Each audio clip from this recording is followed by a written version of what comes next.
আসসালামু আলাইকুম। ওয়ালাইকুম আসসালাম। আমরা বিকল্প শিক্ষা থেকে এসেছি। বিকল্প শিক্ষার পৃষ্ঠা নং 10-এ 5টি উপদেশ আছে। আপনি আমাদেরকে 5টি উপদেশ যদি সুন্দরভাবে বলতে পারেন তাহলে আমরা আপনাকে 300 টাকা পুরস্কৃত করব। আপনি কি প্রস্তুত? জি।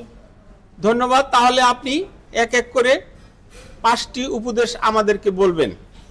বিকল্প শিক্ষা পৃষ্ঠা 10।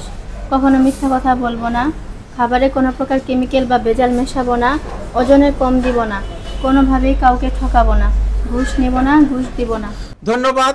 খুব সুন্দরভাবে আমাদেরকে 5টি উপদেশ আপনি বলেছেন। আপনি আমাদের বিকল্প শিক্ষা সম্বন্ধে কিছু বলবেন? জি, এই উদ্যোগটি থেকে আমরা অনেক কিছু শিখতে পারতাছি, অনেক জ্ঞান অর্জন করতে পারতাছি, আর এই উদ্যোগটি আমার কাছে খুব ভালো লাগছে। ধন্যবাদ। এবার আপনি আপনার পুরস্কারের অর্থ গ্রহণ করবেন। আপনি পুরস্কারের অর্থ পেয়ে আপনার কেমন লাগছে? আমার খুব ভালো লাগছে। ধন্যবাদ। পরবর্তীতে আবার কোনো প্রশ্ন বা উপদেশ নিয়ে আমরা আপনার কাছে আসব। আপনি ভালো থাকবেন, সুস্থ থাকবেন। আসসালামু আলাইকুম। ওয়ালাইকুম আসসালাম।